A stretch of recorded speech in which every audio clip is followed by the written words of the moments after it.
बच्चे का कसूर नहीं है, पढ़ाने वाले पर सवाल उठता है कि आप जिस फन के माहिर हैं उस फन में आप अपने जैसा नहीं बना सके।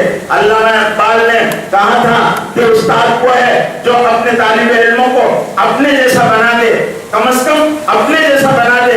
इमाम राज़ी रहमतुल्लाह अलैह कहते हैं कि उस्ताद वो है जो अपने तलबा को अपने से बाकमाल बना दे। उसका शागिर्द तो पीछे नीचे नहीं रहना चाहिए, उससे बढ़कर उससे ऊंचा होना चाहिए। इमाम आज़म रहमतुल्लाह अलैह के शागिर्द इमाम अबू हनीफा, इमाम अबू यूसुफ, इमाम मोहम्मद, इमाम ज़ुफर और जितने भी उनके शागिर्द हैं वो अपने अपने फन के बाकमाल लोग थे और बड़े थे। हमारी लाइन के सिलसिले में तो मुताले के साथ आए, होमवर्क कर आए और अच्छी तरह मजमून को समझें। मजमून समझ में नहीं आता बहुत सारी चीजें, क्योंकि आजकल सिलेबस बनाने वाले और कोर्स तैयार करने वाले लोग भी बात मरतबा चीजों को समझते नहीं है। मेरे एक रिश्तेदार हैं डॉक्टर सैयद याह्या नशीद साहब, जो इसमें कोर्स को मुरतब करते हैं और उसके डायरेक्टर हैं, वासिफ नवैद साहब वगैरह, ये सब खानदानी के लोग हैं। तो उन लोगों से हमारी बातचीत होती रहती है और लोगों ने कहा कि बहुत सारी चीजें ऐसी आती है जो बिल्कुल हम समझ भी नहीं पाते हैं कि क्या है। तो उस्ताद का काम यह है कि वो बगैर शर्म किए हुए जिनके पद से जानता है, जैसे जो बाकमाल आदमी है उसके पास जाकर उस मज़मून को अच्छी तरह समझ लेना कोई ऐब नहीं है। इमाम अबू हनीफा रहमतुल्लाह अलैह को मालूम नहीं था कि कुत्ता बालिग कब होता है, तो ये मसला भंगी से उन्होंने पूछा। तो ये ऐब की बात नहीं है कि मैं इतना बड़ा इमाम हूँ और मुझे मसला मालूम नहीं है, मैं कैसे भंगी से पूछ लूँ। तो ये कोई ऐब की बात नहीं है। जिस मौजू को हम नहीं जानते उस मौजू को जाने, उसकी अच्छी तरह तैयारी करें, वक्त का पूरा एहतमाम करें, अपने तलबा से हमदर्दी करें और उनको कुछ बनाएं, क्योंकि ये इसकी जिंदगी आपके पास अमानत है। हम टाइम पास कर देते हैं। एक मुफक्किर का कौल है, time is nothing but it is function of interest. Time दिलचस्पियों की कारगुजारी का नाम है। हम टाइम पास कर रहे हैं, स्कूलों में टाइम पास और बच्चों का टाइम पास, कैंपस में टाइम पास, हर जगह टाइम पास। तो मेरे भाइयों, आज मुसलमान एक टाइम पास कौम हो गई है, इससे दुनिया टाइम पास कर रही है। अगर हमने अपने आप को टाइम पास करने के अलावा कुछ अच्छा, मुफीद और कारगर बनाना है, हमारे असातिज़ा को आगे आना होगा। असातिज़ा का एहसान समाज पर होता है, माशरे पर होता है, नस्लों पर होता है। ये नबूवत के बराबर का काम है। जिस तरह नबी एक कौम की तामीर करता है और एक कौम की तरबियत करता है, एक उस्ताद तालीम के जरिए से और इल्म के ज़ेवर के जरिए से एक कौम के बच्चों को जिला बखेरता है, जिंदगी देता है और उसको महज़्ज़ब बनाता है। वे पढ़े लिखे लोग समाज के लिए एक और माहौल माशरे के लिए एक बहुत बड़ा दर्द-ए-सर होते हैं। अगर पढ़े लिखे लोग रहेंगे तो इंशाअल्लाह उसके जरिए से बड़ा खैर वजूद में आएगा। तो हमको चाहिए कि हम अपने तलबा के लिए पूरा सरापा खैर बन जाएं। हमारे पास ऐसे लोग हों कि हम उनको तैयार करें। अल्लामा इकबाल के उस्ताद ने जब अल्लामा इकबाल को सर का खिताब मिल रहा था, कहा मेरे उस्ताद को पहले खिताब दो। उनके उस्ताद मोहम्मद हसन को शम्सुल अइम्मा का खिताब दिया गया। तालिब इल्म आपकी कदर करेगा। आज उस्ताद और तालिब इल्म का राब्ता कमजोर है। उस्ताद बच्चे के 9000 नाके पर बात है। एक यादव सर थे और एक लड़की फोन पर थे, उस वक्त फोन बोर्ड पर लोग बात किया करते थे, बात कर रही। तो उसने कहा बेटी तुम अच्छे घराने की हो और तुम इस तरह बात कर रही हो। तो उन्होंने कुछ सुन लिया तो कहने लगे, ए सर तू स्कूल में टीचर, यहाँ मेरे को सबक मत सिखा। इस तरह वो सर होते हुए हम लोगों के पास आए और उनकी आंखों से आंसू थे। वे मुखलिस या तो सर मुखलिस थे, ईमानदार थे, अच्छे थे, जज्बा था। मेरे बच्चे मेरे पास पढ़ने वाले वो गलत नहीं है। माँ बाप वजूद बख्शते हैं और उस वजूद में नक्शो निगार और उसकी ज़ेबाइश को और उसके कमाल को उजागर करने वाला उस्ताद होता है। अगर उस्ताद अपने तालिब इल्म को समझे कि ये ना तराशीदा हीरे हैं, इनको तराशना है, तो उस पर मेहनत करेगा तो ये ना तराशीदा हीरे बन जाएंगे और इनमें से जो रोशनी निकलेगी वो समाज इंसानियत की जरूरत बन जाएगी। इसका हमको बहुत ज्यादा ख्याल रखना चाहिए। इसके लिए उस्ताद को एक चीज ये कि वो आइडियल बने, तलबा के लिए आइडियल बने। जब तक उस्ताद तलबा के लिए आइडियल नहीं बनेगा, वो उस्ताद जो है तालीम में भी और दूसरी चीजों में भी असरअंदाज नहीं हो सकता है। बहुत सारे उस्ताद ऐसे होते हैं कि जब वो कैंपस में दाखिल होते हैं तो सारे तलबा फलाने सर आ रहे हैं, उनसे डरते हैं। और कुछ ऐसे रहते हैं कि वो उस्ताद है ये सर ऐसी है, ये सर ऐसी है। जब वो सर को ऐसे ही लड़कों ने समझ लिया तो अब सर क्या न सबक अजमत से सुनेगा, न सबक की तरफ तवज्जो देगा, न कोई चीज होगी। और तो ये हम अपने बच्चों को कॉपी कराकर पास करने का मिसाइल न बनाए, उनमें कंपटीशन का और मुकाबले का, ये दुनिया मुकाबले की दुनिया है, मुकाबले का जहन बनाए। हम उनको कॉपी का मिसाइल बना देते हैं, इसकी वजह से हमारे बच्चे जो है वो कॉपी करने की वजह से वो पूरा काफियत पैदा नहीं हुई। बुनियादी और असासी चीजों को हम मजबूत करें, उनकी जो बुनियाद है, हिसाब के चंद बेसिक चीजें हैं उनको मजबूत कर दिया जाए तो हिसाब आसान हो जाता है। इस तरह की चीजों पर अगर हमारे असातिज़ा तवज्जो देंगे तो इंशाअल्लाह ये असातिज़ा के जरिए से कौम की, मिल्लत की, इंसानियत की बड़ी खिदमत होगी। इनका काम बहुत बड़ा है। मेमार हरम बतामीर जहां फेर अल ख्वाब गिरा ख्वाब गिरा ख्वाब गिरा फेर व आखिर दावाना अल्हम्दुलिल्लाह।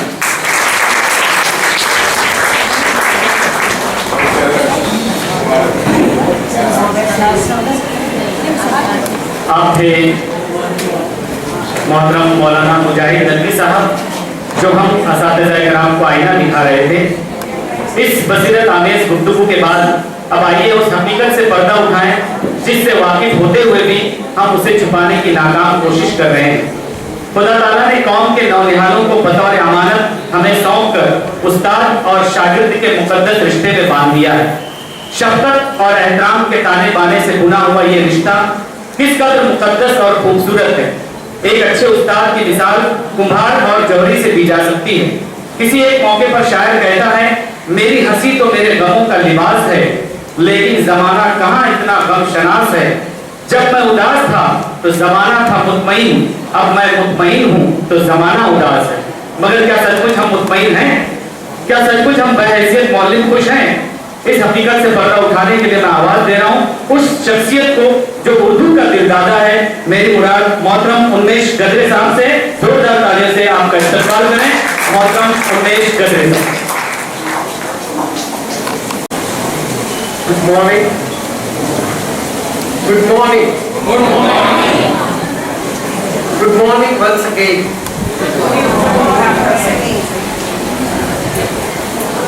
Because I know माहौल बहुत अच्छा है, ग्रुप में बैठे हैं। हम भी कभी स्टूडेंट्स थे, जब टीचर्स बात करने लगते हैं तो पलके न झपकाते हुए कैसे सोया जाता है, ये हमारे से ज्यादा और कौन जानता है। And that's why it is said, practice makes man or woman perfect. Marathi में यही कहा जाता है, सोळाची पावलं चोराबरोबर माहिती असतात, म्हणून तर चोर फौजदार झाल्यानंतर चोरांची वाट लागते। यहाँ आने के बाद यह एहसास हुआ, जहां तालियां बजनी चाहिए थी और शायद चुटकियां बज रही थी। तालियों की आवाज चुटकियों की आवाजों जैसी। इसका मतलब ये है कि हम अपने शख्सियतों का इजहार कर रहे थे, किस तरीके की शख्सियत है हमारी। शायद इसीलिए चाय आ रही थी।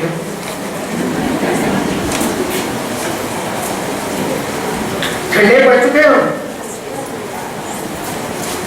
क्या हम सचमुच टीचर्स हैं? क्या हम टीचर्स हैं? हाँ या ना? डाउटफुल केसेस ज्यादा लगती है। सर आवाज नहीं आ रही। नहीं सर, ऐसे सेमिनार जो है वो शायद आदत बन चुकी है हम लोगों की। Interactive session, best lesson is interactive lesson. अगर आप सही टीचर्स हैं तो आपकी ये जिम्मेदारी है कि यहाँ से टीचर बनके आपके सामने खड़े हैं, उनसे इंटरैक्शन करना सच जरूरी है। कुछ सच चीजें मैं कहना चाहूंगा। Good listeners are worst students. Good listeners are worst students. क्योंकि कोई भी इंसान जो कुछ सुनता है या तो उसे समझ में आता है तो उसका चेहरा मुझे ऐसे ही है, नॉट्स लाइक दिस। और अगर समझ में नहीं आता है तो चेहरे पर सवाल खड़ा होता है और आंखें बहुत कुछ कह जाती है। मैं मौलाना साहब से दरख्वास्त करूंगा कि अगर मुझे उस्ताद बनना है तो मुझे कलाकार बनना पड़ता है सर, क्योंकि सुबह सुबह मेरे बीवी के साथ बहुत बड़ा झगड़ा हुआ था।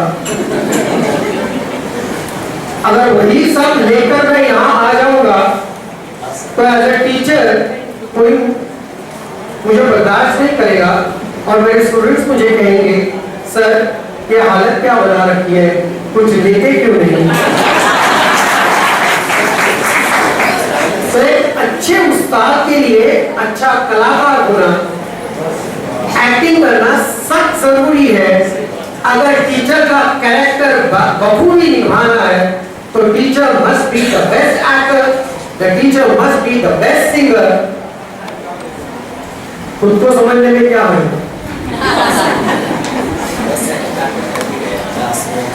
क्योंकि मुझे गाना नहीं है, मुझे मोहम्मद रफी नहीं बनना है, लेकिन मुझे जो पोएम्स कहनी है वो मैं लेसन पढ़ रहा हूँ या पढ़ कह रहा हूँ कि उसमें अगर फर्क नहीं महसूस हो रहा है बच्चों को तो तकलीफ होती है। इसलिए मैं सवाल ये पूछ रहा हूँ, यहाँ जो बैठे हुए हैं क्या वो टीचर्स हैं? हाँ या ना?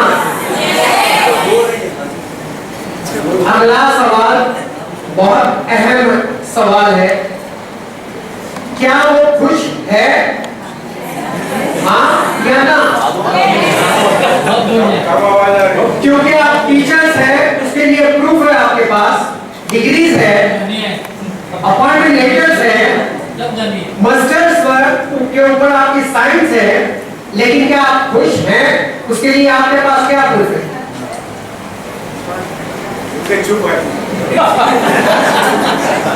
मैं किसी हस्बैंड के बारे में बात नहीं कर रहा। अगर हस्बैंड चुप है इसका मतलब वो खुश है, क्योंकि खुश रहना चाहता है, तो बात अलग है। तो मजाक में ये कहा जाता है कि किसी की मर्द की शादी हुई है या नहीं हुई है वो उसके चेहरे से पता चलता है।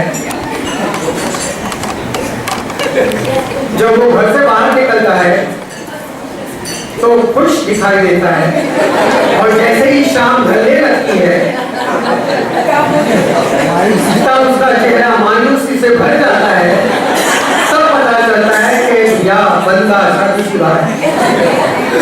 खैर मजाक छोड़ दीजिए, लेकिन अगर हम खुश हैं तो वो दिखाने की जरूरत नहीं है। खुशी ये अंदरूनी चीज है, ये हमारे रूह से जुड़ी हुई है। खुशी कोई जिस्मानी चीज है नहीं। जिस्मानी चीज होती है तो दिखावे के लिए। अगर हम उस्ताद हैं, अगर हम टीचर्स हैं तो हम आम इंसान है ही नहीं, because teachers job is not everybody's cup of tea. Any Tom, Harry, Dick cannot become a teacher. Marathi पढ़ले ते पाहिजे जातीचे येरा गावाचे कामोडे। छोटी छोटी चीजें हैं। इंजीनियर बनने के बाद रिजल्ट अभी इंटरनेट पे ही है, हाथ में भी नहीं आया, फिर भी फोन करके पूछा जाता है क्यों इंजीनियर साहब कैसे हैं आप? हार्ट पे रिजल्ट नहीं आया फिर भी वो इंजीनियर बन गए। मैं जिस गली में रहता हूँ उस गली में डॉक्टर साहब ने दवाखाना खोला। 6 महीने तक मैंने कोई पेशेंट उनके डिस्पेंसरी में देखा नहीं। फिर भी आने जाने वाले लोग उनको पूछते थे, क्यों डॉक्टर साहब कैसे हैं आप? अभी सामना ही नहीं हुआ किसी पेशेंट का तो वो डॉक्टर साहब कहाँ के? सिर्फ एक ही ऐसी कौम है इस दुनिया में जब तक उनके सामने लगातार 1 महीने तक बच्चे बैठते नहीं तब तक उनको उस्ताद नहीं कहा जाता, क्योंकि लीव वैकेंसी भी कम से कम 1 महीने की होती। तो यहीं से हमारी खासियत शुरू होती है। अगर हम खुद खास कौम में आ चुके हैं तो हमारे पेश आने के तरीके से, सोचने के तरीके से क्यों जाकर आम इंसानों की नस्ल में बैठने की कोशिश में रहते हैं।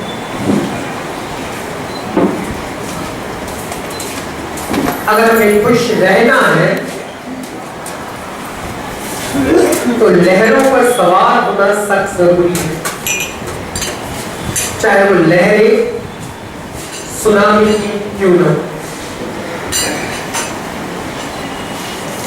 एक ही बार जब सुनामी की लहरें आती हैं एजुकेशन डिपार्टमेंट से और एजुकेशन मिनिस्टर से, तब हम सह नहीं पाते, क्योंकि हममें यूनिटी नहीं होती। सबसे ज्यादा घर के भेदी अगर कहीं मिलते हैं तो वो स्टाफ रूम में मिलते हैं। ये आप भी जानते हैं और मैं भी जानता हूं। कैसे खुश रहेंगे हम? खुश रहना पड़ता है, हम खुश होते नहीं।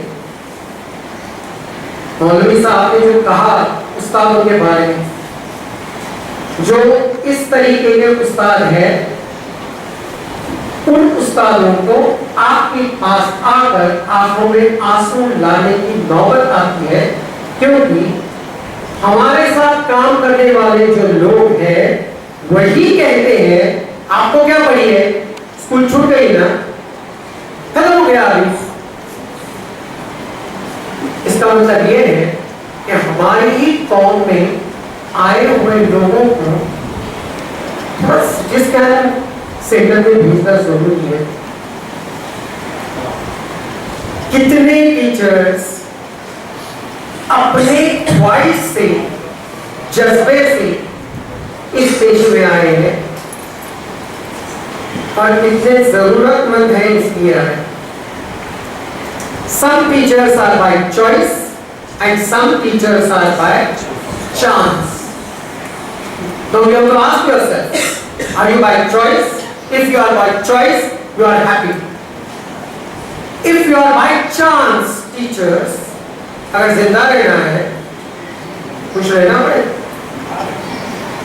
आपने चांस मारा है, थोड़ी टपोरी लैंग्वेज में बात कर रहा हूँ। आपने चांस मारा है क्योंकि टीचर्स की तरफ देखने का आवाम का नजरिया बहुत अच्छा होता है। उसका फायदा उठाने के लिए अगर आप इस पेशे में आए हैं तो आपको खुश रहना पड़ेगा। और टीचर बन के खुश रहना लगता है उतना आसान नहीं। टीचर बनना बहुत आसान होता है, लेकिन टीचर बन के जिंदगी गुजारना, क्योंकि ऐसे टीचर कभी रिटायर नहीं होते, क्योंकि वो कभी टायर्ड भी नहीं होते।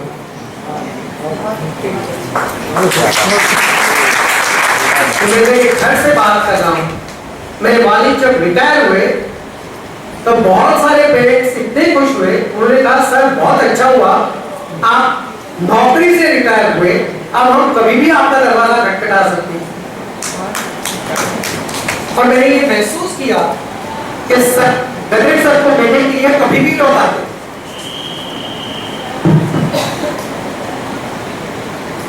और इसीलिए कहता हूं टीचिंग इज एन एटीट्यूड।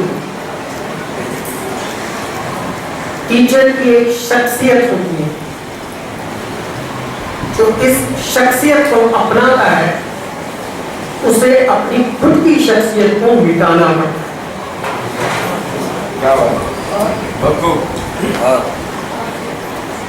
और ये एक बेटी का बाप बहुत अच्छी तरीके से पहचानता है।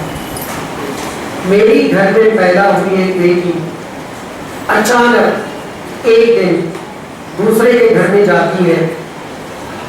मैंने जो शख्सियत को निखारा, उस शख्सियत को मिटाकर किसी दूसरे का नाम लेकर वहां दूसरी शख्सियत दिखाकर जब वो पलने लगती है, एक तरफ बाप बन के खुशी महसूस होती है, लेकिन अपने हाथों से जिस शख्सियत को निखारा उसको धुंधला होता देखकर गंभीर भी होता है।